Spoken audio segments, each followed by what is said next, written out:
Notre prophète sallallahu alayhi wa sallam nous a décrit avec tant de clarté ce qui nous attend dès les premières minutes dans la tombe, que en l'écoutant, nous ressentons à la fois un apaisement et un frisson.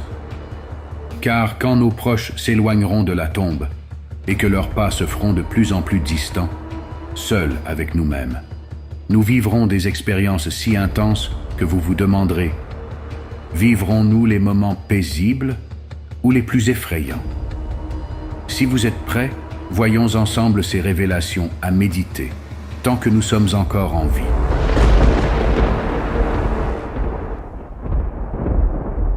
Comme tout être vivant, nous goûterons à la mort à notre heure fixée. Toute âme actuellement en vie se trouve dans une épreuve, qu'elle soit heureuse ou difficile.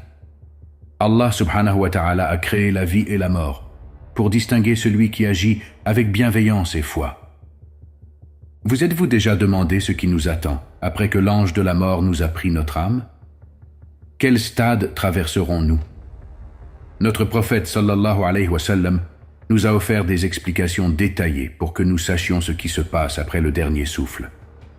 Un jour, lors d'un enterrement, il s'assit en direction de la Qibla et en frappant la terre de son bâton, leva les yeux vers le ciel en disant: cherchez refuge auprès d'Allah contre le tourment de la tombe.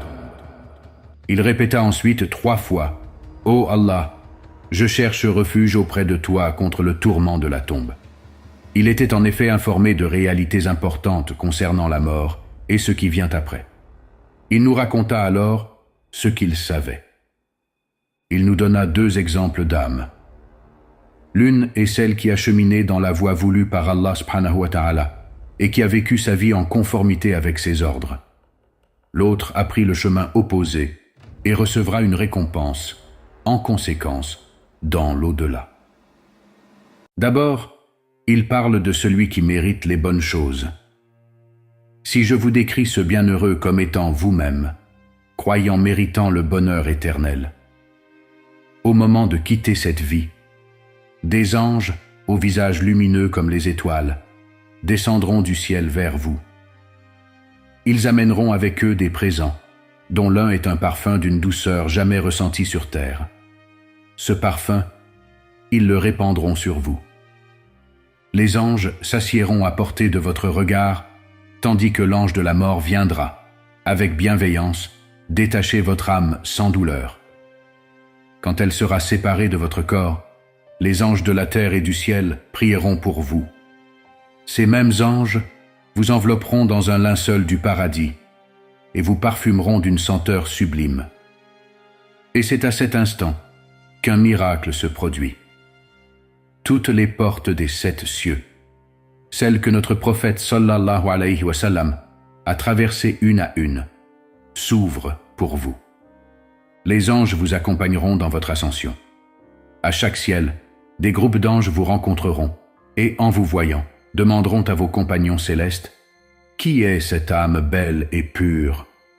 Les anges vous présenteront alors.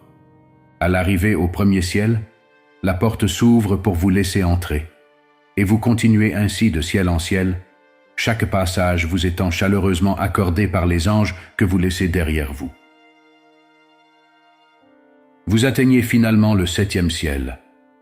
Là, Allah subhanahu wa ta'ala s'adresse à ses anges et dit: inscrivez le livre de mon serviteur parmi les bienheureux, dans le registre d'Illiyin. Illiyin est le lieu où se trouve le registre des vertueux. Puis Allah ordonne: ramenez mon serviteur sur terre, car je les ai créés là-bas et je les y renverrai. Ensuite, je les en ferai sortir une seconde fois lors de la résurrection. Votre âme témoignant de tout cela dans le 7e ciel, voit alors votre corps sans vie, resté sur terre. Pendant ce temps, un imam récite pour vous 3 fois la talqin, prière de rappel, à côté de votre tombe. Conformément à l'ordre d'Allah, les anges vous ramènent à travers les 7 cieux jusqu'à votre corps sur terre. Si des proches se tiennent encore près de votre tombe, vous entendez leurs pas s'éloigner. Désormais, vous êtes seul. C'est alors que les 2 anges, Munkar et Nakir, apparaissent en criant fortement pour accomplir leur mission. Ces anges sont noirs, avec des yeux d'un bleu perçant. Ils vous font asseoir devant eux et commencent à vous poser des questions, une par une. En tant que croyant, vous connaissez les réponses. La première question est « Qui est ton Seigneur ?» Vous répondez « Mon Seigneur est Allah ». Puis il demande « Quelle est ta religion ?» Vous répondez « Ma religion est l'islam ». Ensuite « Qui est ton prophète ?» Vous répondez « Mon prophète est Muhammad, sallallahu alayhi wa sallam ». Enfin, il demande d'une voix puissante « Quelle est ton œuvre ?» Vous répondez « J'ai lu le livre d'Allah, j'y ai cru et je l'ai approuvé ». Vous avez répondu correctement aux questions. Alors, Allah subhanahu wa ta'ala ordonne que votre tombe soit élargie et qu'un lit des jardins du paradis y soit préparé. Votre tombe est élargie d'environ 35 mètres.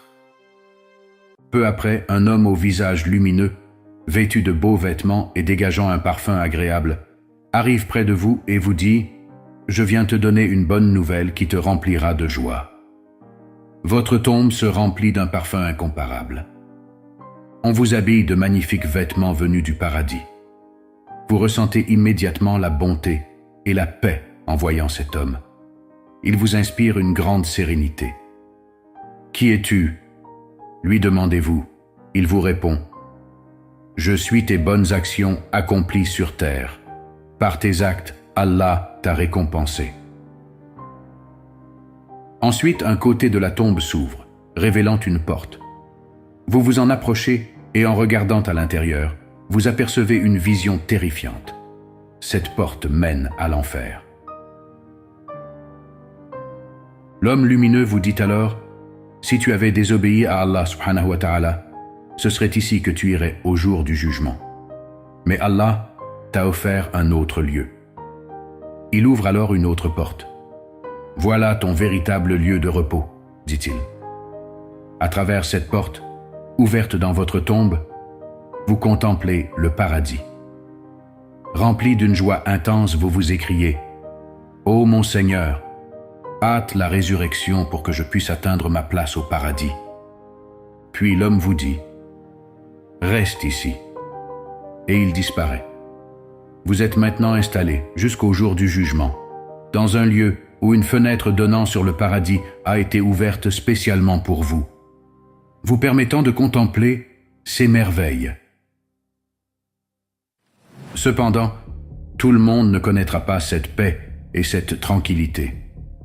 Car pour une personne n'ayant pas mérité ces grâces, l'expérience sera tout autre. Prenons l'exemple d'une personne ayant vécu en agissant à l'encontre de la volonté d'Allah subhanahu wa ta'ala. Lorsque l'ange de la mort vient prendre son âme, celle-ci est arrachée de son corps avec douleur. Des anges noirs descendent du ciel, s'asseyant à distance, visibles à ses yeux. Ils apportent pour cette âme des vêtements tissés de feu de l'enfer et un parfum nauséabond inconnu sur terre. On lui impose ses habits brûlants et ce parfum insupportable est répandu sur elle. Ensuite, les anges emmènent cette âme pour une ascension, mais toutes les portes des cieux sont fermées devant elle. Les anges du ciel, sentant cette odeur, se demandent qui en est la source. Lorsque l'âme atteint le premier ciel, on lui refuse l'entrée.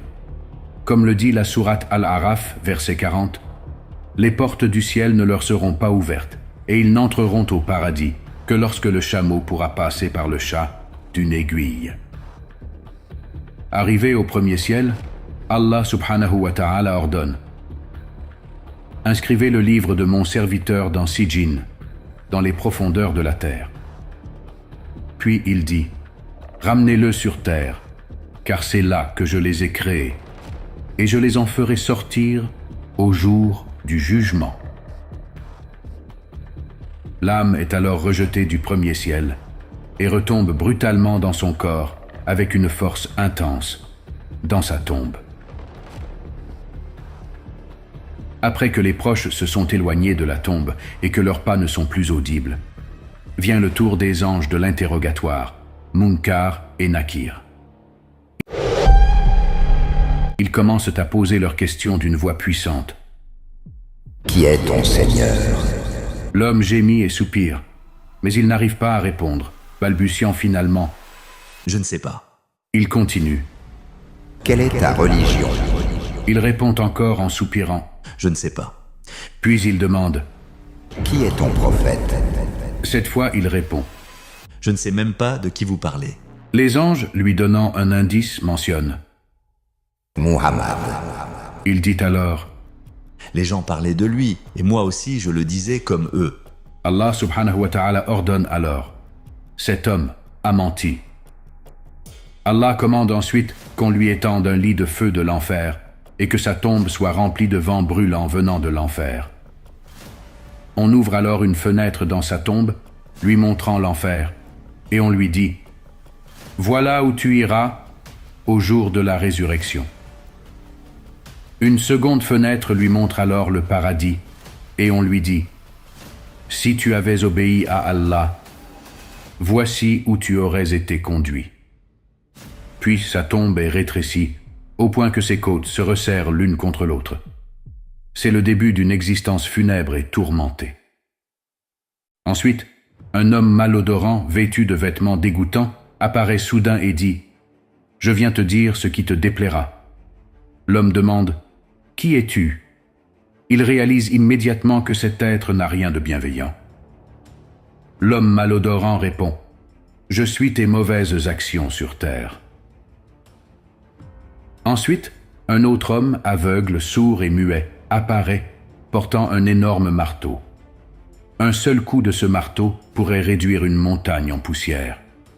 Il l'abat sur cet homme, et son corps se désintègre en terre. Allah subhanahu wa ta'ala le ressuscite aussitôt, mais le marteau est de nouveau abattu sur lui. Son cri et ses hurlements se font entendre par toutes les créatures, sauf les humains et les djinns. Son regard se tourne vers la fenêtre ouverte sur l'enfer dans sa tombe, et il implore « Ô mon Seigneur, que la résurrection ne vienne jamais, pour que je n'aille pas là-bas. Voici, pour les bons comme pour les mauvais, ce que notre prophète sallallahu alayhi wa sallam nous a révélé concernant ce qui attend les âmes après la mort. Le choix de contempler une fenêtre menant au paradis ou à l'enfer dans notre tombe jusqu'au jour du jugement est entre nos mains. Souvenez-vous que jusqu'à ce que l'ange de la mort vienne, la porte du repentir reste ouverte pour nous. Il existe un proverbe. Ne te laisse pas distraire par ce monde, accomplis tes prières aux 5 moments. Aujourd'hui, nous prions pour celui qui disait « Demain, je prierai ». Que les enseignements de notre prophète sur la tombe demeurent toujours dans nos mémoires. Rappelez-vous que nous sommes les serviteurs d'Allah et l'umma de son prophète. Et que même si nous sommes distraits par les plaisirs et les soucis de ce monde, les portes de sa miséricorde et de sa bienveillance restent ouvertes pour nous. Souvenez-vous que la mort est toujours derrière nous. Mais nous, que poursuivons-nous ?